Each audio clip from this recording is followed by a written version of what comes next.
Olá pessoal, tudo bem? Este vídeo nosso aqui vai ser para a gente discutir um aspecto importantíssimo dentro do processo de treino como um todo, que é o entendimento do que é exatamente, como é composta exatamente a avaliação física dentro do âmbito aí, né, das academias e clínicas de personal trainer.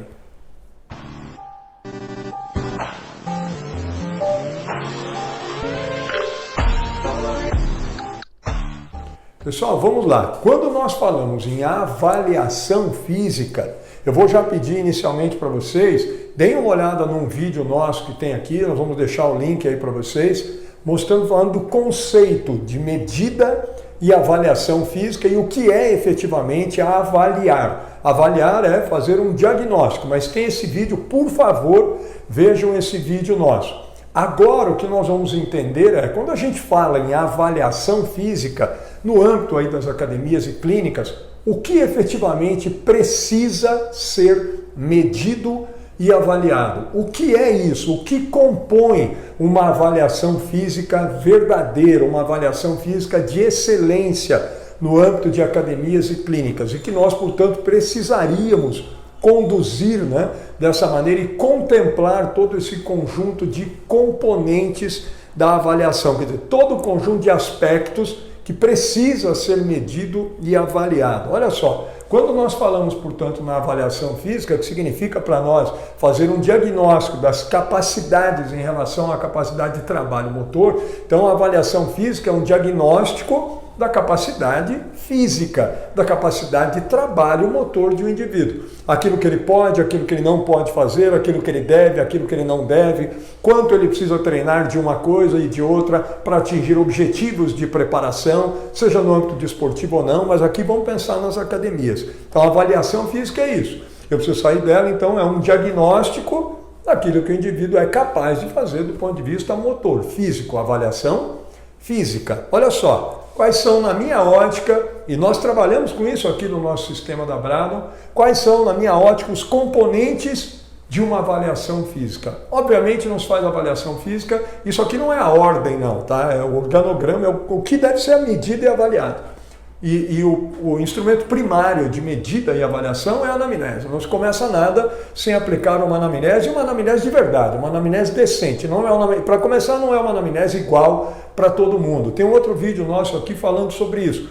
A avaliação física, assim como o processo de treino, ela é também individual e específica. Ela é também subordinada, né, aos princípios da individualidade biológica e ao princípio da especificidade. Esses dois princípios não valem somente para o treinamento, porque a avaliação está embutida dentro do processo de treino. Não dá para nós imaginarmos um processo de treino sem a medida e a avaliação física. Portanto, o princípio da individualidade e os princípios da individualidade e da especificidade, né, a avaliação também deve respeitá-los. Então isso aqui é o primeiro ponto. Vai medir e avaliar idoso, você tem que ter anamnese de idoso. É diabético, anamnese de diabético. É o cara que joga futebol de final de semana, anamnese para entender a realidade dele de trabalho. E por aí vai. Então isso aqui é fundamental. Tem vídeo nosso aí falando sobre, né, estruturas e características e perfis de anamneses específicas. Outra coisa que deve estar presente e que muito pouca gente acaba utilizando, avaliação postural. Você tem que também fazer o seu diagnóstico do ponto de vista da presença ou não de determinados desvios posturais, porque esses vão determinar possibilidades, necessidades, indicações, contraindicações de exercício para um determinado momento. Disso aqui pode aparecer muita coisa relacionada a algumas dores associadas, algumas dores musculoesqueléticas de um aluno qualquer, muito pode se explicar por aqui. E alguns dos desvios são anatômicos, outros são desvios funcionais, estão aí presentes por alguns desequilíbrios musculares, pela presença de alguns encurtamentos, por alguns desequilíbrios de força, por um nível mais exagerado de tensão por conta de posturas adotadas no dia a dia. Só que, obrigatoriamente, tem que fazer parte de um processo de medida e avaliação física.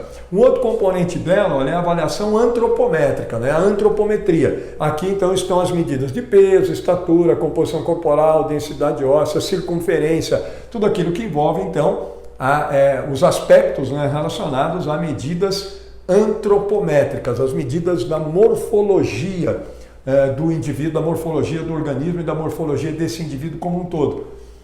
Muita gente faz avaliação física e vê lá peso, estatura, circunferências e composição corporal por meio de teste de dobras cutâneas ou bioimpedância e está dizendo que faz, eu fiz avaliação física. Não fez. Isso não é avaliação física. Você fez o indivíduo trabalhou com uma parte pequena do que é a antropometria como um todo. E às vezes faz só a avaliação de composição corporal, percentual de gordura. Isso é um pedacinho muito pequeno de todo o conjunto de aspectos que devem ser medidos e avaliados do ponto de vista da nossa antropometria. Então isso aqui tem que estar presente. E com tudo que precisa ser medido e avaliado do ponto de vista antropométrico. Tem coisa nossa aqui também, tem material e vídeo falando sobre a antropometria. Para cada uma dessas caixinhas aqui, nós temos aqui no nosso canal também uma série, alguns vídeos mostrando exatamente o que cada um significa. A avaliação ergométrica, que é a mais complexa de todas, que você pode pensar aqui do ponto de vista de avaliação funcional. Eu não uso o termo, que é para não achar que tem a ver com treinamento funcional, que isso não tem nada a ver. Ergométrica. A ergometria significa capacidade de trabalho. Metria, medida, ergo, trabalho. A ergometria é a medida da capacidade de trabalho. Então, a avaliação ergométrica implica na avaliação agora mais direta da capacidade de trabalho motor. E aí, olha o termo que eu estou usando, capacidade. O que implica a avaliação ergométrica, funcional? Aqui nós temos que medir e avaliar as capacidades motoras, condicionantes e coordenativas. Pelo menos as condicionantes, força, resistência, velocidade, flexibilidade, agilidade, essas aqui tem que estar aqui. É isso que vai mostrar o que ele é capaz de fazer. Qual é o VO2, qual é a velocidade de limiar, qual a intensidade dele, do limiar de compensação respiratória, qual o nível de força, se tem desequilíbrios ou não de força entre segmentos, ou de agonista e antagonista, está tudo aqui. O quanto ele tem de encurtamentos ou não pelos vários testes de flexibilidade. Por favor, não entenda teste de flexibilidade como simplesmente banco de Wells. Isso é infantil demais, é inocente demais. Veja o vídeo nosso, falando um pouco mais sobre medida e avaliação da flexibilidade. E aí as capacidades coordenativas, coordenação motora grosseira, coordenação motora fina, coordenação motora espaço-tempo, equilíbrio estático, dinâmico. Em idoso, por exemplo, você tem que medir e avaliar algumas dessas capacidades coordenativas. Em alguns indivíduos jovens, adultos jovens, talvez não, nem todas, mas algumas sim. Quais? E isso é o princípio da especificidade. Com idoso, com criança, com quem eu estou trabalhando. Então isso aqui deverá estar presente também. E as habilidades, que são os movimentos aprendidos ao longo da vida, as habilidades motoras básicas e específicas. O padrão motor das habilidades motoras básicas, se todos têm maduro. Correr, saltar, andar, todos têm, mas andar para trás, nem todos. Andar para trás, correr, saltar, lançar, arremessar, quicar, rebater, girar. Quando você trabalha com criança, por exemplo, você tem que ver isso. Nós fazemos tudo isso e isso aqui em adultos. Quando você faz os testes do nível de desenvolvimento, vamos chamar de desenvolvimento das habilidades motoras, em qual estágio de desenvolvimento se encontra, está num padrão iniciante, um padrão intermediário, um padrão maduro de cada uma das habilidades motoras básicas. O que você está medindo e avaliando aqui é o repertório motor desse seu aluno. E isso depende da história motora de cada um deles. É aqui que nós sabemos o quanto eles têm de movimento agregado ao longo da vida. O quanto o movimento está impresso na vida dele. Porque tudo aquilo que a gente aprende, mesmo que nunca mais realize, aprendeu, não esquece mais. Ele pode ter 40 anos, jogou alguma coisa, praticou uma modalidade, ou na escola fazia quase tudo, até os 15, e depois na faculdade um pouquinho, 20, aí parou. Dos 20 aos 40 não fez absolutamente mais nada. As habilidades que ele aprendeu, ele tem todas. O que a gente perde são as capacidades. Habilidades não se perde. Aprendeu, é para o resto da vida. E as específicas para quem está envolvido com alguma modalidade. Futebol, vôlei, basquete, aí são as habilidades motoras específicas das modalidades. Vale a pena nós, por exemplo, quando trabalhamos com algum garoto que joga futebol ou algum indivíduo adulto que joga de final de semana, nós também fazemos testes específicos para algumas habilidades específicas, pelo menos as mais básicas, o passe, o chute, o domínio com a esquerda e a direita, para a gente também ensinar um pouco disso. No vôlei, no basquete e por aí vai. Pronto. Isso aqui tudo tem que estar presente numa avaliação para entender a capacidade de trabalho físico. E fora isso eu coloquei aqui em azul, porque isso é um apêndice dela. Não seria da avaliação física. Eu coloquei em azul aqui como se fosse um apêndice. Porque se você for trabalhar com indivíduos doentes, por exemplo, diabéticos, hipertensos, cardíacos, pacientes oncológicos, você vai precisar também compor tudo isso com o quadro clínico dele, fazer uma avaliação clínica. Alguns aspectos dessa clínica estarão aqui contemplados na sua anamnese específica para entender mais a discriminação do quadro clínico de cada um dos seus alunos. Alguns outros testes você vai precisar fazer, por exemplo, para quem vem com problema de joelho, eu tenho dor no joelho. Você vai ter que entender essa dor, e aí tem os testes específicos para ver exatamente o que é e fazer um pré-diagnóstico para você poder depois pedir os outros exames de imagem junto ao médico dele ou interpretar os exames que eventualmente ele traga. E isso aqui você vai complementar também, por exemplo, com um diabético, um hipertenso, com todo o conjunto de exames clínicos que ele trouxer. E aí você vai saber qual é o nível de resistência insulínica que ele tem, se tem controle glicêmico maior ou menor, se já tem doenças associadas ao diabetes, se a hipertensão já vem trazendo mais ou menos complicações do ponto de vista renal, vascular e por aí vai. Ô Cássio, mas e se eu não entender disso? Não entender não dá para trabalhar com pacientes.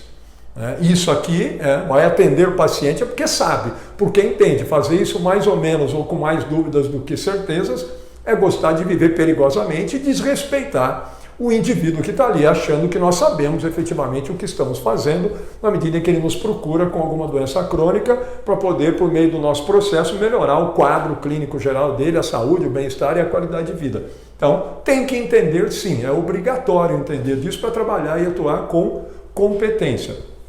Pronto, gente. Isso aqui, na minha ótica e na nossa ótica, é que compõe, isso aqui é efetivamente uma avaliação física. Tem que conter tudo isso aqui, todos esses elementos, todos esses componentes, todos esses aspectos. É assim que nós aqui no sistema nosso da Brado trabalhamos, com tudo isso aqui, tudo, e com uma infinidade de testes. Obviamente isso aqui não é um processo simples, tem que ter um nível mínimo de compreensão, de entendimento, de cognição em relação a isso tudo, e depois todo o conjunto de informações que vem aqui, precisam ser avaliadas, diagnosticadas, para a partir delas tomar as decisões em relação às escolhas, são as decisões, tomar as decisões em relação ao processo de treino. Por isso que não dá para estar um processo de treino igual para todo mundo, sem avaliação. A gente não tem muito a cultura de medir e avaliar e muitas vezes nós reduzimos isso a eventualmente, quando tem um teste de aptidão cardiorrespiratória, de VO2, ou uma medida antropométrica, como por exemplo composição corporal. Se é muito pouco, nós não podemos olhar para a avaliação física de uma maneira tão reducionista assim. Tudo bem? Então espero que tenham gostado disso e isso auxilie na melhor compreensão e num nível maior de reflexão para todos nós em relação ao que nós precisamos, o quanto nós precisamos avançar em relação à nossa visão e depois a nossa compreensão e a nossa cultura em relação à medida de avaliação, no âmbito aí do fitness, e espero que isso também auxilie vocês a entenderem mais cada um dos demais vídeos como um todo que nós temos aqui relacionados a esse grande processo, complexo processo de medida e avaliação física. Muito obrigado, pessoal, e espero revê-los aí nos nossos demais vídeos aqui no canal.